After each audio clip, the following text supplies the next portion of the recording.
Have you ever felt like you're just not moving fast enough? Like everyone else is ahead and you're constantly playing catch up? Well, what if I told you that feeling isn't always coming from you? It's being designed into the apps and services you use every single day. You're not slow, you're being rushed. These designs quietly trigger what's called progress anxiety. And today, we're going to expose 10 of them.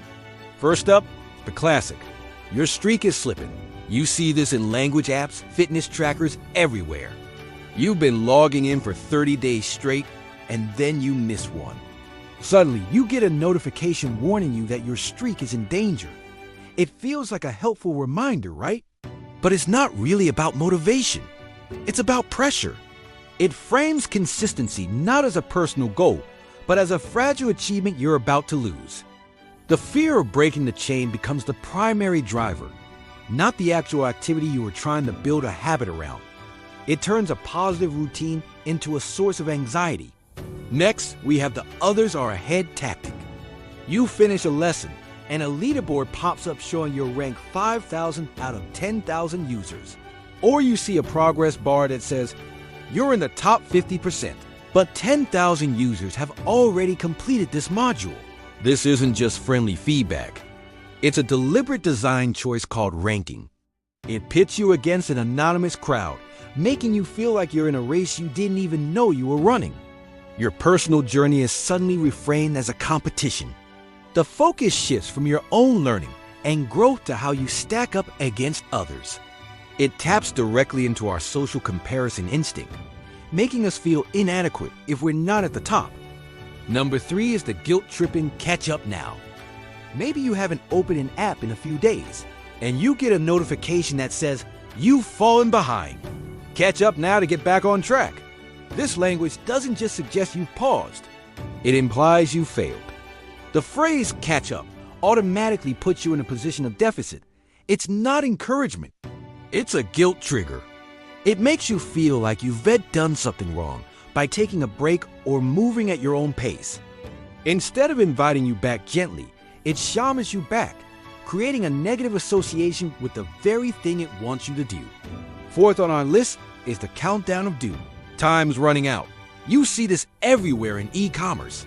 Flash sale ends in 10 minutes, but it's also creeping into learning and productivity tools. Complete this lesson before the timer expires to earn bonus points. This isn't just creating urgency, it's leveraging stress. It forces you to make rushed decisions, prioritizing speed over thoughtfulness or comprehension. Your brain goes into panic mode, and you're more likely to act impulsively. It's a short-term tactic that can lead to burnout and decision fatigue, making you feel constantly under the gun. Fifth, the subtle but powerful phrase, don't fall behind. This often appears as a headline on a dashboard or in an email newsletter. It seems like a piece of friendly advice, but it's reframing your personal pacing as a competition. The phrase itself introduces the idea of behind where it might not have existed before. It's not just guidance, it's a form of pressure. It suggests there's a correct, uniform pace for everyone, and if you deviate from it, you're losing. This can be especially damaging in creative or learning contexts where personal pace is crucial for deep understanding and genuine progress. At number 6, we have the direct comparison. Your progress is below average. This is ranking design taken a step further. Instead of just showing you a leaderboard, the system explicitly tells you that you are not meeting the standards set by your peers. It's presented as a helpful insight, a piece of data to help you improve. But what it really is status framing. It assigns you a label, below average, that triggers feelings of inadequacy. It makes you question your own abilities, not because you aren't learning, but because you aren't learning at the same speed as an invisible, aggregated average person. Number 7, stay on track. Seems harmless enough, doesn't it?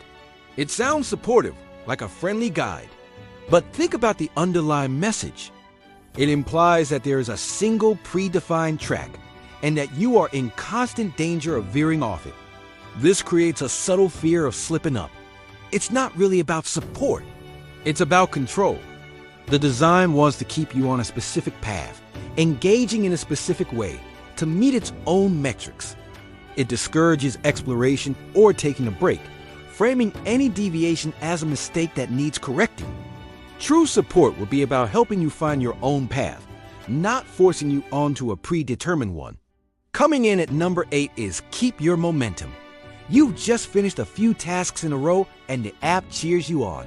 Great job! Keep the momentum going. Again, it feels positive on the surface. But the subtext is that stopping is not an option. It implies that progress requires constant, uninterrupted effort.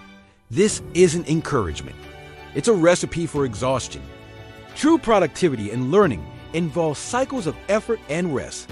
By pushing for perpetual motion, these designs ignore the importance of recovery and reflection, making you feel like any pause is a failure to maintain momentum. Our 9th anxiety-inducing design is the judgmental observation. Your pace is slowing. You might see this on a fitness app or a project management tool. It tracks your activity and points out when your rate of completion has decreased. It's presented as a neutral observation, just a piece of data. But let's be honest, it feels like a judgment. It taps into a sense of shame, making you feel like you're letting yourself and the app down. Instead of asking if you need a break or if something has changed, it simply highlights your slowing as a negative event, pressuring you to speed back up, whether it's healthy or not. And finally, number 10 is the "you're almost there" message when you are, in fact, nowhere near finished. This is known as the goal gradient effect. By making the finish line seem closer than it is, designers know you're more likely to accelerate your efforts to reach it. They'll show a progress bar that jumps from 50% to 80% after one small task, making the last 20% feel deceptively close. It feels motivating in the moment, but it's a form of manipulation.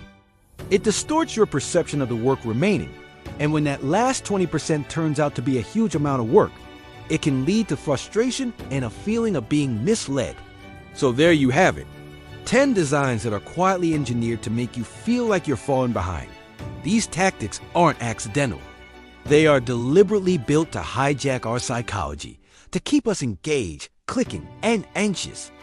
They prey on our fear of being left out, our desire for social status, and our anxiety about not being good enough. The first step to reclaiming your pace is recognizing when you're being rushed. Which one of these designs surprised you the most? Or is there one I missed that drives you crazy? Let me know in the comments below. I read every single one. Thanks for watching, and I'll see you in the next video.